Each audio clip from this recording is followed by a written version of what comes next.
morning, my beloved student. How are you today? I hope all of you stay good and healthy. Okay? Nah, selamat pagi peserta didik kami yang terkasih. Bagaimana kabarnya? Saya berharap kita semua dalam keadaan sehat dan tetap semangat ya nak. Okay, today we will continue our lesson. Hari ini kita akan melanjutkan pembelajaran kita. Let us prepare ourselves. Mari kita persiapkan diri kita masing-masing nak. Oke. Hari ini kita akan belajar tema 2, subtema 2, manfaat energi pembelajaran yang pertama. Oke. Hari ini kita akan belajar tentang teks petunjuk. Apakah kamu masih ingat apa itu teks petunjuk? Nah, teks petunjuk ini berisi arahan untuk melakukan sesuatu. Tujuannya adalah untuk menjelaskan penggunaan atau pembuatan sesuatu. Nah, karena ini petunjuk, maka kalimat yang terdapat di dalamnya adalah kalimat perintah. Nah, ada dua hal yang perlu kita perhatikan pada saat membuat teks petunjuk ini ya nak. Yang pertama, cara yang digunakan atau petunjuk yang digunakan harus beruntun atau berurutan dari atas ke bawah. Yang kedua, menggunakan bahasa yang jelas dan mudah dipahami. Jadi, jika kamu melihat teks petunjuk seperti berikut ini, di sini ada petunjuknya nomor 1 dan seterusnya ya nak. Jadi lakukanlah hal nomor 1, baru masuk ke nomor 2, baru masuk ke nomor 3. Jadi dia dikerjakan secara berurutan. Yang kedua, ya, supaya teks petunjuk itu jelas, kamu bisa menggunakan bahasa yang jelas dan mudah dimengerti. Oke, mengerti anak? Perubahan bentuk energi dalam kehidupan kita sehari-hari. Nah, di rumah kita banyak peralatan elektronik karena kita memanfaatkan perubahan energi untuk menggunakan alat elektronik ini. Misalnya yang pertama, ya, perubahan energi listrik menjadi energi panas.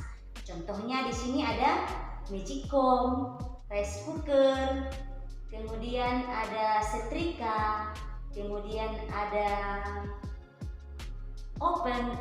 Ini semua memanfaatkan energi listrik, ya, sehingga alat-alat ini bisa menjadi panas. Dimanfaatkan untuk memasak, menyetrika, dan untuk membakar roti ya nak.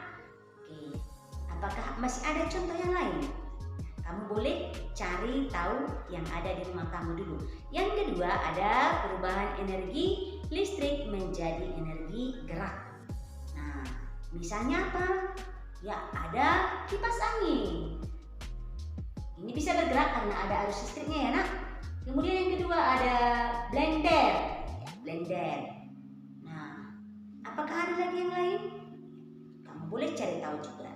Nah, yang ketiga, ya, perubahan energi listrik menjadi energi cahaya. Nah, ini kita pakai setiap hari. Contohnya lampu ya nak. Lampu ini bisa menyala karena ada arus listriknya. Oke? Nah, itu contoh. Yang lain juga masih ada. Kamu bisa mencari tahu alat-alat elektronik yang ada di rumah kita masing-masing. Nah, kemudian ada energi listrik menjadi energi bunyi. Nah, ini contohnya radio. Radio ini bisa menyala karena ada energi listrik. Nah, apalagi contohnya nak? Ada gitar listrik. Nah, masih ada yang lain? Ya, ada speaker. Nah, ini menghasilkan bunyi atau suara ya nak dari energi listrik. Nah, yang berikutnya energi gerak menjadi listrik. Contohnya apa? Ya, contohnya air terjun, ya, menggerakkan turbin, ya, menghasilkan arus listrik. Kemudian kincir angin, ya, juga karena bergerak, karena pakai angin ya nak. Nah, energi gerak menjadi energi listrik juga bisa. Ya, kemudian berikutnya dari energi kimia menjadi energi listrik. Misalnya penggunaan baterai dengan aki. Ya, ini bisa dimanfaatkan untuk menghidupkan elektronik juga ya nak. Kemudian perubahan energi kimia menjadi energi gerak. Contohnya apa? Makanan yang kita makan sehari-hari itu merupakan energi kimia. Nah, setelah kita makan, kita punya tenaga, punya energi untuk bergerak. Sehingga perubahan energi kimia menjadi energi gerak kita rasakan dalam kehidupan kita setelah kita makan. Oke? Nah, untuk tubuh kita. Nah, itulah perubahan energi yang terjadi dalam kehidupan kita sehari-hari. Pemanfaatan hewan dan tumbuhan oleh manusia. Nah, dalam kehidupan kita sehari-hari, kita sangat membutuhkan yang namanya hewan dan tumbuhan. Nah, karena apa? Karena hewan dan tumbuhan ini bisa kita manfaatkan sebagai bahan makanan. Nah, kemudian bahan pakaian, obat-obatan, dan juga untuk bahan kerajinan. Nah, itu semua berasal dari hewan dan tumbuhan. Contoh pemanfaatan hewan, misalnya di sini ada kerbau membajak sawah. Kita manfaatkan tenaganya untuk membajak sawah ya nak. Sedangkan dagingnya bisa kita manfaatkan untuk makanan. Kulitnya bisa dimanfaatkan untuk bahan membuat kerajinan, ya kan? Nah, misalnya di sini lagi ada ayam. Ayam ini bisa kita manfaatkan. Telurnya bisa kita makan, dagingnya bisa kita makan, ya kan? Kemudian bulu ayamnya juga bisa digunakan untuk keterampilan. Nah, itu contoh pemanfaatan hewan. Di sini ada juga tumbuhan. Nah, ini tumbuhan ini bisa dimanfaatkan sebagai bahan makanan juga. Nah, ini misalnya sayur-sayuran ya nak. Ya, ini misalnya ada daun sirih, bisa menjadi obat. Ada serai, obat atsiri ya, minyak atsiri ya nak. Dihasilkan minyak atsiri sebagai bahan obat-obatan juga. Nah, masih banyak lagi. Ini sudah kita pelajari di kelas 3 ya nak. Nah, kira-kira apakah kamu tahu lagi pemanfaatan hewan dan tumbuhan yang ada di sekitar kamu? Kita bisa makan dan bisa menikmati makanan dan minuman itu banyak dari hewan dan tumbuhan ya nak. Kita juga bisa minum jus karena ada tumbuhan, yaitu berupa buah-buahan. Oke, kemudian bisa juga untuk bahan mebel ya nak. Mebel membuat meja, kursi. Nah, bisa membuat sampan, ya, kayu jati, kayu bisa kita manfaatkan untuk bahan kerajinan juga. Oke, jadi itulah manfaat hewan dan tumbuhan di dalam kehidupan kita. Oke. Setelah pemanfaatan hewan dan tumbuhan, kita juga akan belajar tentang hak dan kewajiban. Nah, kamu sudah belajar tentang hak dan kewajiban sebelumnya ya nak? Nah, pelaksanaan hak dan kewajiban itu harus seimbang.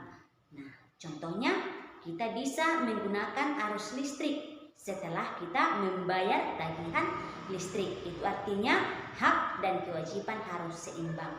Kita juga sudah menggunakan air. Nah, maka kita harus membayar tagihan air setiap bulannya. Jadi, sebelum menerima hak, kita harus melaksanakan kewajiban terlebih dahulu. Tapi ingat, menghemat penggunaan listrik itu termasuk kewajiban kita semua. Mengapa harus kita hemat? Supaya tidak cepat habis. Karena apa? Ya, karena kalau pasokan listrik habis, kita akan mengalami gangguan, misalnya pemadaman listrik ya nak.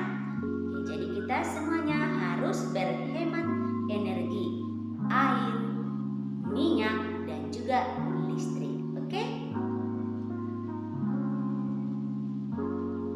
Nah,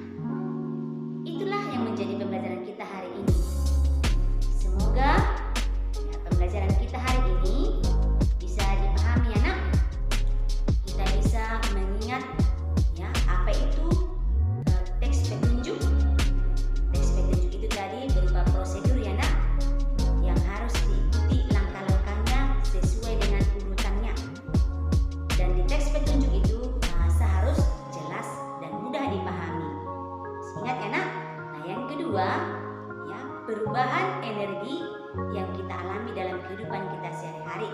Ada tadi perubahan energi listrik menjadi panas, energi listrik menjadi gerak, menjadi cahaya, ya, energi kimia menjadi gerak, dan masih banyak lagi. Nah, kemudian kita harus mengingat apa itu menjadi hak dan kewajiban kita dalam pemanfaatan energi yang ada dalam kehidupan kita. Terima kasih untuk kita semuanya. Thank you for your attention. See you and bye-bye.